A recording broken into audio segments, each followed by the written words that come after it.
جس نے یہ زندگی دی ہے صرف وہی اس قابل ہے کہ یہ اسی کی پسند کے مطابق گزاری جائے.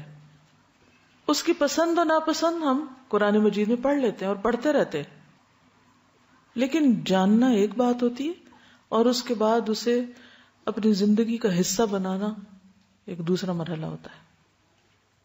لہذا بہت ضروری ہے کہ ہم جینے کے طریقے بھی سیکھیں اور مرنے کے بھی. جس کو جینا نہ آیا اس کی موت کیسی ہوگی؟ جس کا آغاز ہی اچھا نہیں اس کا انجام کیا اچھا ہوگا؟ انسان کو اللہ نے پیدا کیا ہے، لہٰذا اس کی زندگی کا مقصد بھی اللہ تعالیٰ ہی بتا سکتا ہے. وہی زیادہ حقدار ہے کہ وہ انسان کو بتائے کہ اسے زندگی کیسے بسر کرنا ہے. جب انسان اللہ تعالیٰ کو پہچان جاتا ہے تو اللہ کی ذات اس کی زندگی کا مرکز اور محور بن جاتی ہے. وہ ایک ایسا انسان بن جاتا ہے جس کا جینا اور مرنا اللہ کے احکامات کے مطابق ہو جاتا ہے. اللہ کے لیے مرنے اور جینے کا مطلب یہ ہے کہ انسان کے تمام معاملات میں اللہ کا رنگ نظر آئے. وہ بولتا ہے تو اسے احساس ہوتا ہے کہ اللہ اس کی آواز سن رہا ہے. وہ چلتا ہے تو اس کی چال اللہ کی پسند کے مطابق ہوتی ہے. وہ لوگوں سے معاملہ کرتا ہے تو اسے یہ ڈر رہتا ہے کہ اگر میں نے ظلم کیا یا زیادتی کی تو اللہ مجھ سے ناراض نہ ہو جائے. اس کا لینا دینا جینا مرنا سب کچھ اسی کے لیے ہو جاتا ہے. اس بات پر غور کریں تو پتہ چلتا ہے کہ انسان کی زندگی اللہ کی مرضی کے مطابق اسی وقت ہوتی ہے جب اس کی خواہشات، جذبات، دلچسپیاں، تعلقات، محبت اور نفرت اللہ کے تابع ہو جاتی ہے، اور یہی چیز دنیا اور آخرت میں کامیابی کا ذریعہ بنتی ہے. اگر کوئی شخص اس طریقہ زندگی کو چھوڑ کر زندگی بسر کرنا چاہتا ہے، اپنی خواہشات پر مبنی اور اپنی ہی پسند کی زندگی بسر کرنا چاہتا ہے جو اللہ سبحانہ تعالیٰ کی پسند سے ٹکراتی ہو، تو وہ اللہ سبحانہ تعالیٰ کے ہاں قبول نہیں. اللہ کا دین بھی قرآن اور سنت صرف سجانے کے لیے نہیں ہے، ڈیکوریٹ کرنے کے لیے نہیں، صرف تقدس کے لیے نہیں، صرف عقیدت کے لیے نہیں ہے کہ ہمارے دل میں ان کی عقیدت ہو کہ ہم ان کو خوبصورت انداز میں لکھ کر صرف ایک دیوار پہ لگا دیں اور ہمیں نہ پتا ہو کہ یہ کہہ کیا رہا ہے. اچھی زندگی بسر کرنے کے لیے اور زیادہ سے زیادہ اس زندگی میں، اس دنیا کی زندگی میں بہترین انسان بن کر رہنے کے لیے، اور پھر برزخ کی زندگی کو خوبصورت بنانے کے لیے، اور اپنی آخرت کی ہمیشہ ہمیشہ کی زندگی کو خوبصورت بنانے کے لیے ایک ہی بات ہے، اور وہ ہے اس دین کو صحیح طور پر سمجھنا، اس کو جاننا، قرآن مجید اور نبی صلی اللہ علیہ وسلم کی سیرت اور سنت کے ساتھ مضبوط تعلق قائم کرنا، اس کو اپنے روزانہ کی زندگی میں اس طرح شامل کر لینا جس طرح ہم اپنے صحت کے لیے ایکسرسائز کو، کھانے پینے کو اور باقی چیزوں کو ضروری سمجھتے ہیں.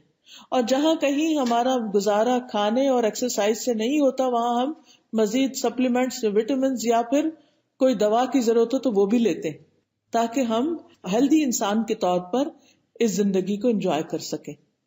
تو اسی طرح اگر ہم آخرت کو انجوائے کرنا چاہتے ہیں اور ایون دنیا کو بھی سکون کے ساتھ بسر کرنا چاہتے ہیں تو ہمارے لیے لازم ہے کہ ہم ان احکامات کو جانیں جو اللہ سبحانہ تعالیٰ نے اپنے بندوں کے لیے اس دنیا میں بھیجے ہیں. جس کے اعمال اس کے مطابق ہوں گے وہ کامیاب ہو جائیں گے، اور جس کے اس کے اپوزٹ ہوں گے وہ ناکام ہو جائیں گے. اس لیے ہمیں یہ ساری چیزیں ایک کے بعد ایک، چاہے وہ ایمان سے متعلق ہو، چاہے وہ ہمارے روزمرہ کی عبادات سے متعلق ہو، چاہے معاملات سے متعلق ہو، چاہے ادب آداب اور مینر سے متعلق ہو، سونے جاگنے کھانے پینے اٹھنے بیٹھنے کے، میل ملاقات دوستی، ہر چیز کے جو آداب ہمیں زندگی میں سکھائے گئے ہیں، ہمارے دین نے ہمیں بتائے، ان سب چیزوں کے مطابق پھر ہمیں اپنی زندگی کو ڈھالنا ہوگا. انسان کی یہ نیچر ہے کہ وہ جس ماحول میں جاتا ہے اس کی بہت سی چیزوں کو دیکھ کر وہ اڈاپٹ کر لیتا ہے. بعض اوقات اس میں کچھ چیزیں تو اچھی ہوتی ہیں لیکن کچھ چیزیں ایسی بھی ہو سکتی ہیں جو آپ کے دین سے مطابقت نہ رکھتی ہوں، اس سے ٹکراتی ہوں. لہٰذا اگر انسان کے پاس روشنی ہوگی، یہ روشن دین ہوگا جس کو نبی صلی اللہ علیہ وسلم فرمایا نا کہ میں تمہارے پاس روشن دین چھوڑ کر جا رہا ہوں، تو اگر وہ روشنی ہوگی تو انسان کو پہچان ہو جائے گی کہ یہ چیز میرے لیے ٹھیک ہے اور یہ چیز میرے لیے درست نہیں. بالکل ایسے ہی جیسے ہر انسان کو کچھ چیزیں کھانے پینے میں فائدہ دیتی ہیں، لیکن کچھ چیزوں سے اس کو الرجی ہوتی ہے، یا کچھ چیزیں اس کو سوٹ نہیں کرتی، یا کچھ چیزیں کھانے کے بعد وہ کمفرٹیبل نہیں رہتا، اس کا سسٹم اس کو ایکسپٹ نہیں کرتا، تو اس کو پھر کیا کرنا پڑتا ہے؟ ان چیزوں کو چھوڑنا پڑتا ہے. ورنہ بعض الرجیز تو آپ نے دیکھا ہوگا اتنی شدید ہوتی ہیں کہ لائف بھی رسک پر آ جاتی ہے اگر ان چیزوں کو نہ چھوڑا جائے. حالانکہ وہی چیزیں دوسرے مزے سے کھا رہے ہوتے ہیں اور انہیں اس سے کوئی بھی تکلیف نہیں ہوتی.